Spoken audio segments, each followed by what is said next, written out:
So ask me that question again. I think I'm ready to answer it. Okay. What is the feminine to you?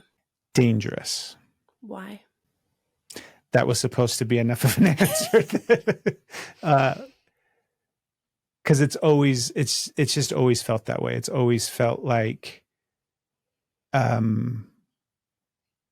danger. It's the type of thing where like I don't ever feel safe around girls. I don't ever feel safe around women, around feminine. It doesn't feel like a safe thing. Thank you for sharing that. That's really deep. Really, the belief that I heard straight away from that is, because when we're looking at beliefs, we're looking for the core one. So there's a whole lot of beliefs, but first of all, we're not going to go to the feminine is amazing or the feminine is joyful, just the feminine is safe. Because we can think something's joyful and something's amazing, and if it's not safe, we're going to run from it. So for 3 days, just walking around the kitchen, and I'd actually do it without Steph around because it is a wound around the feminine. And even though, Steph, you are so loved and so appreciated, I'm sure, you're also such a key part of the healing journey to go, I'm allowing myself to step out of this so you can heal. But just doing 10 minutes a day of the feminine is safe. And what does it mean to be in your feminine? Hold on, I'm trying to sit with that belief or that idea of the feminine is safe. How could I make it simpler? Obviously I can, right? It's so silly. I'm like, hold on, Annabelle, give me permission to make it a simpler phrase for me. Because I'm like girls are safe.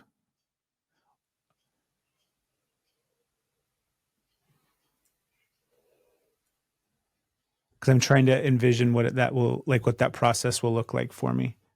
Yeah. Okay. I can do that. You asked what? Before we get to the next bit, what does it feel like? Go ahead. What was the belief that you ended with that you want to change? Well, I want to change the idea that it's not safe, right? I want to change that belief that it's that women aren't safe. Yeah. And so then that's what I would say, right? This is where I would say the issue with the leg is not about girls and it's not about women. It's about the feminine energy. And so this is where the loving partner or a healer is able to kind of step in and go, I'm hearing the subconscious step in and say, let's minimize that huge change. And this is why even just saying that belief one time, like thinking it in the mirror could be really easy. Having someone say it to you, like imagine just kind of being cradled by Steph and her giving you a nice head massage and going, feminine energy is safe. Really amazing compliments could be a really good way to start before diving into that 10-minute change per day, because you can see the kind of blocks and resistance of even thinking it come up, like is coming up with. And I'm so glad that it did get to come up so we can go, hey, it's so simple and it's so easy, and the subconscious is so tricky. It's very tricky. So feminine energy is safe. Yeah, I can definitely try that. It's almost interesting because it feels freer to say it that way, because it feels like it's not, because because it's like everything else, right? This belief is tied to memories, it's tied to experiences, it's tied to trauma. And so it's really easy for me to stay stuck in that trauma and in those memories. Like I have a long list of reasons why this is a belief of mine, and I've identified them and I've, been aware of them. It's a big part of my healing journey and a big part of the process. And it's also like it's time to heal. Like it's time to change these beliefs, right? I feel like it's like, for example, if we just tie it back into my physical body, it's like I've had issues with my knee for a very, very long time, for like 20 plus years. And I'm tired of it. I'm tired of having that chronic issue over and over and over again, continually popping up in all these random ways. And it's like, yeah, I'm ready for that to not be the case anymore. I'm ready for that to just not be my story anymore. And so I like the idea of just having it be unattached necessarily from the stories and the trauma and the experiences, and just feminine energy is safe. Yeah. And it is, once the feminine energy is safe, that belief is really solidified in the subconscious, then it's that loop that goes through. It's like, if feminine energy is safe, maybe all these other experiences are safe, and it naturally is like this domino effect. But getting to the core of it, getting to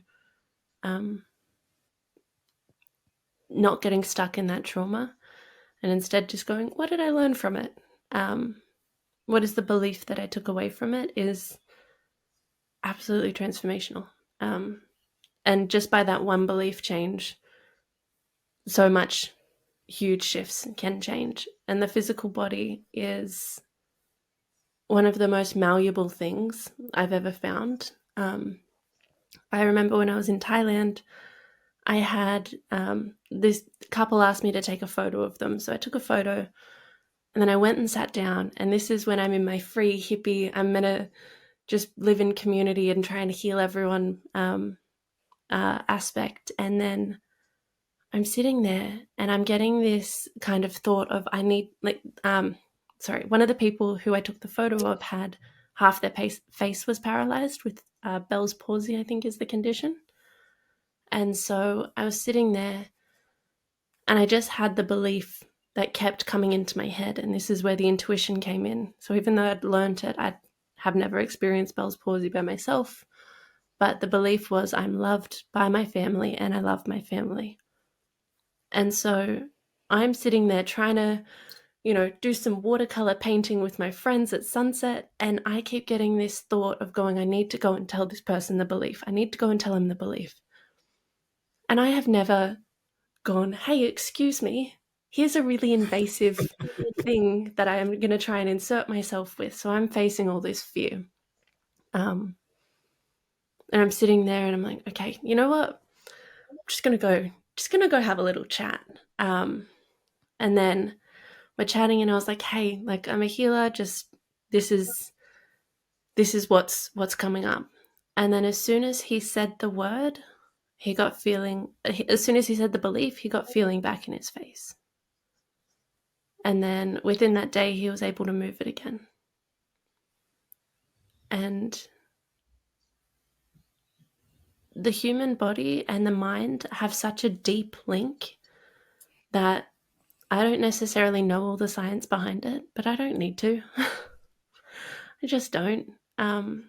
But I do know that your emotions are stored in your body, and some of them are really hard to face. So many people stay in that absolute lightness. They don't want to dive deep and sit in that darkness, and they don't have anyone that they can sit in the darkness to. And for me, talk therapy only took me so far, and it just kept repeating that trauma that I'd already gone through, and I'd already replayed every freaking night for the last 10 years. Like, telling someone about it didn't help, but changing the beliefs did. And that, I used to have chronic fatigue. I used to have a whole range of health conditions. And that was really what sparked my healing journey of going, how can I only be awake for like 8 hours a day? How can I be in so much pain? How can I have all of these other issues?